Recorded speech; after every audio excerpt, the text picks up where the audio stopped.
주님께서 여러분과 함께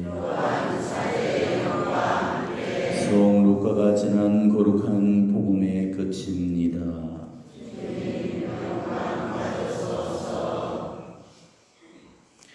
그때 예수님께서 제자들에게 이르셨다.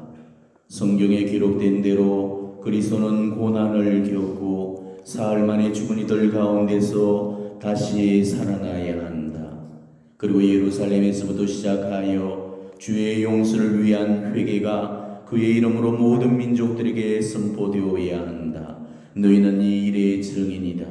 그리고 보라, 내 아버지께서 약속하신 분을 내가 너희에게 보내주겠다. 그러니 너희는 높은 데서 오는 힘을 입을 때까지 예루살렘에 머물러 있으라. 예수님께서는 그들을 베타니아 근처까지 데리고 나가신 다음 손을 드시어 그들에게 강보하셨다. 이렇게 강도하시며 그들을 떠나 하늘로 올라가셨다. 그들은 예수님께 경배하고 나서 크게 기뻐하며 예루살렘으로 돌아갔다. 그리고 줄곧 성전에서 하나님을 찬미하며 지냈다. 주님의 말씀입니다.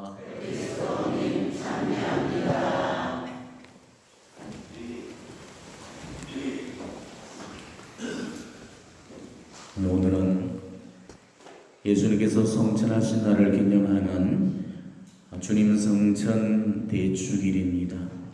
예수님께서는 부활하신 후 40일 동안 이 지상에 머무신 다음에 성천을 하시게 되죠. 그리고 성천 이후에 열흘 후에 그 성령을 협조자로 보내주시게 됩니다. 그 중에 오늘은 이 지상 여정을 끝마치시고 하늘로 오르신 바로 예수님의 이 성천을 우리가 기념하는 그런 날입니다. 예수님은 지상에서 인간의 수명으로는 33년이라는 아주 짧은 삶만을 살다가 가셨죠. 그렇지만은 그 누구보다도 아름다우셨고 그 누구보다도 거룩한 삶을 살다 가셨습니다.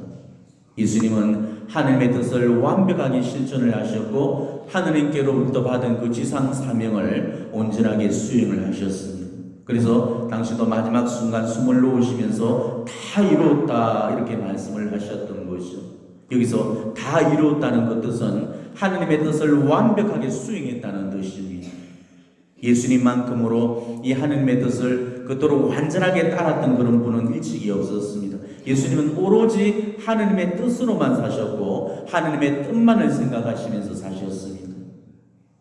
예수님만큼 인생을 제대로 사는 그런 사람들이 과연 몇이나 되겠습니까? 인생 마지막 순간에 다 이뤘다는 그런 고백을 남기고 떠날 수 있는 그런 사람들이 과연 몇이나 되겠습니까? 자, 여러분들은 지금 하나님의 뜻을 얼마나 수행하면서 살고 있는지 자기 자신에게 한번 물어보시기 바랍니다. 우리가 인생을 제대로 산다는 것은 하나님의 뜻 안에서 하나님의 뜻으로 사는 그런 삶을 말합니다. 하나님께서 우리를 이 세상에 내실 때는 다 그 이유와 목적이 있었어요. 그래서 그것을 우리는 창조 목적이라고 부릅니다. 우리는 그냥 아무렇게나 태어난 게 아닙니다. 저마다 하나님 창조 목적에 합당한 이유를 갖고 이 세상에 태어나신 것입니다. 하나님께서 나를 이 세상에 나실 때는 당신이 원하시는 그 뜻을 이루라고 그렇게 우리를 이 지상으로 보내주신 겁니다. 자, 그렇다면 하나님께서 우리를 이 세상에 내신 이유는 과연 뭘까? 무엇 때문에 나를 이 세상에 내셨고 무슨 일이 남아서 아직까지도 나를 살려두고 계실까?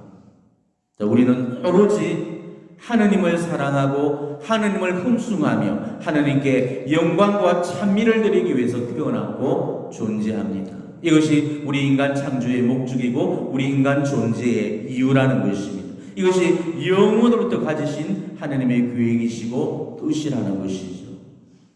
예전에 그 구교 시절 어르신들은 기억을 하실 겁니다. 그 요리 문답에도 이렇게 분명히 나와 있죠. 사람이 무엇을 위해 이 세상에 났느뇨? 이러면 어떻게 대답합니까? 사람이 천주를 알아 공경하고 자기 영혼을 구하기 위해 세상에 났느리라. 이렇게 대답을 해야 이제 요리 시험에 교리 시험에 통과를 하게 되어 있었습니다. 사람이 천주를 알아 공경하고 자기 영혼을 구하기 위해 이 세상에 났느니라. 이게 우리의 창조 목적이라는 것이죠. 그런데 우리는 하느님만을 위해서 창조되었고 하느님의 뜻 안에서 살도록 만들어진 존재라는 것입니다. 그렇기 때문에 바울 사도께서도 이렇게 고백을 하셨죠. 우리는 살아도 주님을 위해 살고 죽더라도 주님을 위해 죽습니다. 자, 그렇다면 우리가 하느님을 알아서 공경한다는 것은 과연 무슨 의미입니까? 지상을 살아가는 동안에 이 하느님의 사랑을 깨닫고 하느님의 사랑 안에서 지상의 삶을 끝마치고 그리고 죽어서는 하느님과 함께 영원히 지복 속에 사는 것, 이게 내가 창조된 목적이고 내가 이 세상에 태어난 유일한 이유라는 것이죠. 이런 창조 목적에 가장 부합한 삶을 사셨던 분이 바로 인성을 가지고 계셨던 우리 예수님이셨습니다. 예수님은 사실 때도 하느님을 위해서 사셨고 죽으실 때도 하느님을 위해서 죽으셨죠. 예수님 안에는 하느님 외에는 어떤 것도 존재하지 않았습니다. 그 어떤 것들도 하느님의 자리를 차지하지 못했습니다. 어떻게 하면은 하느님을 기쁘게 해드릴까? 어떻게 해야 하느님께 기쁨을 드릴 수 있을까? 오로지 그 생각뿐이셨습니다. 그렇기 때문에 예수님께서는 죽음을 통해서 죽기까지 하느님의 뜻 안에 순종하고자 하셨죠. 예수님의 이 순환과 고통도 그런 하느님의 뜻을 따랐던 바로 순종의 결과였던 것입니다. 이렇게 지상의 삶을 사시는 동안에 하느님의 뜻만을 완벽하게 따랐던 그 예수님께서는 바로 그 순종에 대한 보답으로 하늘로 불러 올려져서 하느님 오른쪽에 앉히셨죠. 이게 예수님의 성천의 영광이었습니다. 우리는 오늘 예수님의 이 영광을 기념하고 경축하고 있는 것이죠. 그렇지만 오늘 이 날은 비단 예수님의 성천만을 기념하고 경축하는 그런 날이 아닙니다. 바로 예수님의 성천을 바라보면서 우리도 우리의 성천을 희망해야 되는 날입니다. 우리 인생의 완성은 무덤이 아닙니다. 우리 인간이 다다를 목적지는 하느님에 계신 하늘나라 천국입니다. 우리가 천국에 오르지 못한다면, 그래서 우리가 천국의 유업을 차지하지 못한다면 우리 인생은 실패한 것이 되고 마는 것입니다. 저는 오늘 예수님의 성천을 묵상하는 동안에 참 부럽기도 했고 참 부끄럽기도 했습니다. 예수님을 바라보면서는 어찌 저리도 하느님의 뜻만을 온전히 따를 수 있으셨는지가 너무나도 부러워, 또 저를 바라보면서는 어찌 그리도 내 뜻만으로 살고 있는지가 너무나도 부끄러웠습니다. 예수님은 일생을 어떻게 하면 하느님의 뜻만을 따를까만 고심을 하셨는데 이 쇳덩어리는 어떻게 하면 내 뜻으로만 해볼까를 궁리하고 살고 있습니다. 정말 단 하루도 단 한순간도 내 뜻과 내 고집대로 살지 않은 때가 없었습니다. 하느님의 뜻이 먼저야 하고 하느님의 뜻으로만 사라져야 되는데도 늘 내 뜻이 먼저고 항상 내 뜻으로만 살고 있는 그런 저의 허약한 모습을 보고 있습니다. 우리 중에 과연 하느님의 뜻을 따르고자 조금이라도 노력하면서 하느님의 뜻대로 살려고 하는 사람들이 몇이나 되겠습니까? 거의 대부분, 아니 거의 전부라고 해도 과언이 아닐 정도로 우리는 내 뜻, 내 생각, 내 고집, 내 주장, 내 계획으로만 그렇게 살고 있습니다. 하느님의 뜻이 어디 있는가를 우리가 순간순간 여쭈면서 하느님의 뜻으로 살아야 되는데도 우리는 하느님의 뜻보다는 내 뜻으로만 살고 있는 것이죠. 하느님께서 제일 기뻐하시는 일이 기도를 많이 바치고 헌금을 많이 드리고 초를 드리고 꽃을 드리고 봉헌식을 드리는 그런 따위들이 아닙니다. 하느님께서 우리에게서 제일 받고 싶어 하시는 그 선물, 제일 기뻐하실 그 선물은 우리가 당신의 뜻을 따라서 살아가는 것입니다. 그런데도 우리는 늘 제 뜻으로만 살고 있죠. 하느님을 기쁘게 해드리고 있는 자녀들이 과연 몇이나 되겠습니까? 하느님께서 마음에 들어야 할 그런 자녀들이 우리 중에 몇이나 되겠습니까? 하느님을 기쁘게 해드리기까지는 관두고서라도 정말 하느님의 마음이라도 아프게 해드리지 않았으면 좋겠습니다. 하느님의 상한 마음을 위로해드리고 세상의 죄를 대신 속죄하면서 살지는 못하더라도 하느님을 슬프게 해드리지만 않았으면 좋겠어요. 우리는 지금 너나 할 것 없이 하느님을 기쁘게 해드리는 일보다도 하느님을 슬프게 해드리는 일만 하면서 살고 있죠. 하느님께 근심만 보태면서 슬픔만을 드리고 있습니다. 하루에도 수없이 우리는 하느님의 마음을 아프게 해드리고 있습니다. 죄 짓지 않고 하루라도 공헌되는 날이 있었습니까? 무수히 많은 그런 죄와 잘못으로 하루하루를 살아가면서 이 하느님의 뜻을 거스르고 있죠. 불경과 독선과 배은망덕과 모독이 지금 하늘을 찌르고 있고, 그로 인해서 우리 하느님은 지극히 슬퍼하시고 계십니다. 지난 100년 전 그 파티마에서 성모님께서 주셨던 마지막 발현 메시지가 뭔지 아십니까? 지상의 마지막 발현이 있던 1917년 10월 13일에 성모님은 그날따라 유난히도 슬픈 모습으로 아이들에게 나타나셨죠. 그리고 애원하다시피 눈물을 그르시면서 이렇게 말씀을 하십니다. 인류는 더 이상 하느님의 마음을 상해드려서는 안 된다. 그분은 이미 너무나 많은 상처를 입으셨다. 바로 이 말씀을 끝으로 슬픈 표정을 지으시면서 떠나가셨습니다. 이게 파티마 성모님의 마지막 모습이었고 마지막 메시지였습니다. 파티마 성모님께서 남기셨던 이 마지막 유언이 바로 하느님의 마음을 상해드려서는 안 된다는 그런 말씀이셨습니다. 우리 때문에 너무나도 많은 상처를 입으셨고 너무나 많은 상처를 입고 계시고 앞으로도 너무나 많은 상처를 입으실 이 불쌍한 하느님, 일평생을 온전히 하느님의 뜻만을 위해서 사셨던 이 성실한 동정녀께서 하느님의 뜻이 저버려지고 있는 이 세상의 모습들을 얼마나 가슴 아파하셨고 얼마나 슬퍼하셨습니까? 우리는 더 이상 하느님을 슬프게 해드려서는 안 됩니다. 더 이상 하느님을 아프게 해드려서는 안 됩니다. 지금까지 들었던 그 슬픔과 아픔만으로도 충분했습니다. 지금까지 우리는 얼마나 많은 죄와 악을 지어왔습니까? 호시절을 살아오면서 지었던 그 말로 닿지 못할 그 죄악들, 아직도 죄인 줄 알면서도 짓고 있는 그런 죄악들, 지금까지 우리가 지어왔던 그런 죄들만으로도 우리는 이미 하느님께 충분히 상처와 타격을 입혔습니다. 이제 더 이상은 그분을 아프게 해드리지 않았으면 좋겠습니다. 이제 더 이상은 그분을 슬프게 해드리지 않았으면 좋겠습니다. 우리도 예수님처럼 하느님께서 원하시는 그 삶을 살아야 됩니다. 오로지 하느님의 이름과 그분의 뜻과 영광만을 위해서 살아야 됩니다. 그래서 하느님께서 기뻐하시고 하느님께서 이뻐하시는 그 삶을 사셔야 되는 것입니다. 저하고 각별히 친한 수녀님 한 분이 계신데 그분 책상 위에는 아주 작은 글씨로 자음으로만 어떤 글씨가 한 줄이 딱 이렇게 적혀 있었습니다. 자음을 제가 도저히 못 읽으니까 수녀님께 여쭤보니까 수녀님께서 아주 부끄러운 것이 조심스럽게 제게 그 적혀있는 중에 그 자음을 몸에 붙여서 이렇게 읽어주셨죠. 하느님이 예뻐하실까라는 그 말씀을 남들이 볼까 싶어서 모음은 빼버리고 자음만 이렇게 책상에 한 줄로 이렇게 딱 적어서 그 메모에 쪽지에 이렇게 붙여놓은 것입니다. 수녀님은 매일매일 순간에 바로 그 글귀를 곱씹으면서 하느님의 뜻을 따르고 있다고 하셨습니다. 그래서 저도 어느 순간부터 수녀님을 흉내내서 하느님께서 기뻐하실까라는 그 글귀를 제 마음속에 새겨놓고 그렇게 살아가고 있습니다. 우리 하느님께서 예뻐하시고 우리 하느님께서 기뻐하시는 삶, 우리는 바로 그 때문에 태어나고 바로 그 때문에 불림을 받은 것입니다. 내가 지금 그리스도인으로 신앙인으로 살아야 되는 그 존재의 이유도 바로 이거라는 거죠. 어떻게 하면 하느님을 기쁘게 해드릴까? 어떻게 해야 하느님께서 예뻐하다고 하실까? 우리 삶에 이것 외에는 그 어떠한 목적이나 목표도 있어서는 안 된다는 것이죠. 제가 어느덧 회개하면서 산 지가 지금 10년이 넘은 것 같습니다.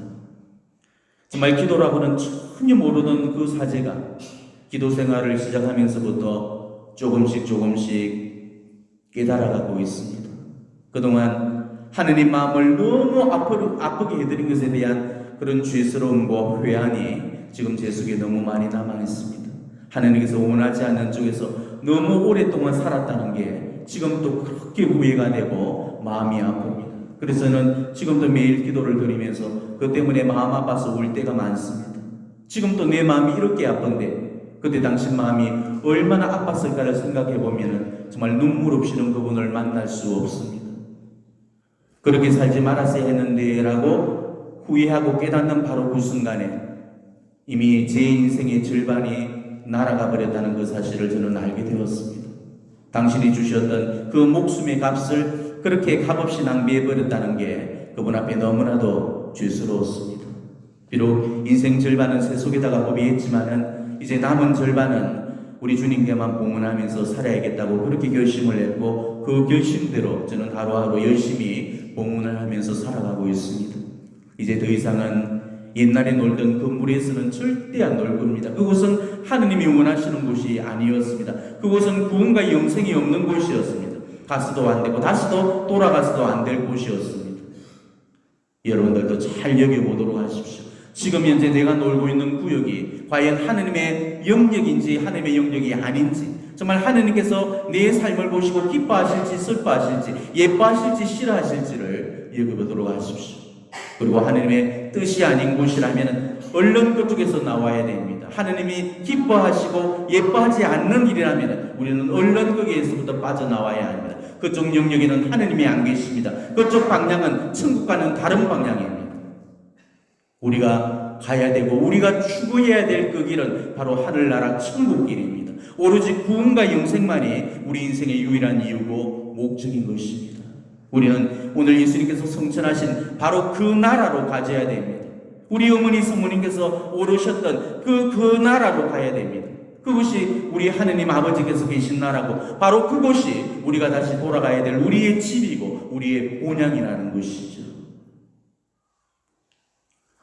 우리는 언젠가 다들 죽게 될 것입니다. 어쩌면 올해 안에 떠나실 분들도 계실 거고, 내년 이맘때 떠나실 분도 계실 거고, 다에게 또 수년에서 십수년, 수십 년까지 그 삶이 허락될 그런 분들도 계실 겁니다. 그렇지만 그 누구도 그 죽음의 시각은 장담하지를 못합니다. 젊다고 나중에 가고 늙었다고 먼저 가는 그 순서는 이 죽음의 법칙에서는 안 통하는 공식이죠. 내일이 내 차례일 수 있다는 이 죽음의 순번을 우리는 꼭 명심하셔야 됩니다. 그리고 또 한 가지를 우리는 더 명심하셔야 됩니다. 그 죽음의 시각에 이르러서 이 영혼이 육신의 옷을 벗고 이성을 떠나려는 바로 그 순간에 우리는 영의 세계로부터 오는 손님들의 방문을 받아야 된다는 진실입니다. 누구의 방문을 받게 될지는 본인만큼은 잘 알고 있을 겁니다. 왜? 자신의 삶이 이미 자신의 내세를 심판해 주고 있기 때문이죠. 찬란한 그 광채에 휩싸여서 천군천사의 호의를 받으면서 천국으로 입성할 수도 있을 거고, 사탄 마귀가 섬뜩한 눈으로 노려보면서 지옥으로 낚아채 갈 수도 있는 것입니다. 그렇다고들 하죠. 우리가 천국에 가면 놀랄 일이 세 가지가 있다고 그럽니다. 한 가지는 꼭 있을 거라고 믿었던 사람이 없다는 사실에 놀라게 되고, 또 한 가지는 절대 없을 거라고 믿었던 사람이 거기에 와 있다는 사실에 또 놀라게 되고, 그리고 마지막 한 가지는 자신이 천국에 와 있다는 사실에 놀라게 된다고 그럽니다. 근데 이거는 천국에만 적용되는 그런 공식이 아닙니다. 연옥도 지옥도 마찬가지 공식으로 적용이 되어지고 있죠. 연옥 지옥에 가서도 우리는 분명히 세 가지 사실에 놀라게 될 것입니다. 한 가지는 꼭 와 있을 거라고 믿었던 사람이 없다는 사실, 그리고 또 한 가지는 절대 없을 거라고 믿었던 사람이 거기 와 있다는 사실, 그리고 마지막 한 가지는 절대 연옥지옥에 안 갈 거라고 믿고 있었던 그 자신이 연옥지옥에 와 있다는 그런 사실입니다. 그러니 자신의 삶을 잘 묵상해 보시고 정말 진지하게 성찰하고 살피시고 헤아려 보시기 바랍니다. 이승을 떠나신 내 영혼의 진로가 과연 어디를 향하게 되는지, 천국이 될지 지옥이 될지 연옥이 될지를 성찰해 보시고 얼른 천국의 방향으로 우리 인생을 궤도수정하시기를 바랍니다. 저는 오늘도 기도를 합니다. 제 인생 마지막 순간이 정말 이랬으면 좋겠습니다. 한 손은 예수님 손잡고 한 손은 성모님 손잡고 그렇게 하늘로 올라가졌으면 좋겠습니다. 남은 여생을 정말 하느님만을 위해서 신실하게 살다가 마지막 이성을 떠나는 그 순간에 정말 꿈에나 그리던 예수님과 성모님의 방문을 받고 정말 함께 하느님을 뵈러 떠날 수 있었으면 좋겠습니다. 저는 오늘도 그 꿈을 꾸고 있고 그 꿈을 위해서 빌고 있습니다. 여러분들도 저처럼 그런 꿈을 꾸면서 사셨으면 좋겠습니다. 오늘은 우리 예수님의 성천날입니다. 이 날은 예수님만 성천하신 날이 아닙니다. 나의 성천도 동시에 꿈꿔야 될 날입니다. 예수님께서 오르신 그 하늘을 쳐다보면서 언젠가 내가 오를 곳, 그 하늘나라, 그 천국 본향을 우리가 그리워하면서 이 제자들처럼 그 아름다운 하늘을 오르도록 올려다보면서 그렇게 천국의 소망을 가져왔으면 합니다. 오늘 미사 끝내고 여기서 나가시거든 화창한 하늘을 한 번만 올려다보도록 하십시오. 세상 번잡한 일들로 분주해져서 하늘을 잃어버린 그런 우리들이잖아요. 하늘이 그토록 넓은데도 우리는 오로지 이 좁은 땅만을 바라보면서 오늘도 살아가고 있습니다. 과연 여러분은 최근에 하늘을 올려다보는 일이 몇 번이나 있습니까? 그냥 땅의 일에만 관심을 쏟느라고 하늘을 올려다볼 그런 여유조차 없이 살아왔을 겁니다. 지금 이게 우리들의 모습입니다. 하늘을 잃고 살아가는 모습이죠. 제자들처럼 우리도 저 하늘을 올려다보면서 바로 영생에 대한 소망, 구원에 대한 꿈, 천국에 대한 이상, 자꾸만 그 꿈과 이상과 소망을 우리는 키워나가야 되는 것입니다. 바로 저 하늘이 우리가 언젠가 올라야 될 곳입니다. 저 하늘 너머에 바로 우리의 영생과 구원이 있고 저 하늘 끝에 바로 하늘로 오르셨던 그 예수님께서도 계셔 주실 겁니다. 지금 저 하늘이 정말 우리를 향해서도 손짓하며 부르고 있습니다. 천국의 소망을 품고 정말 하늘나라를 꿈꾸는 그런 여러분이 되시기를 진심으로 축원합니다. 아멘.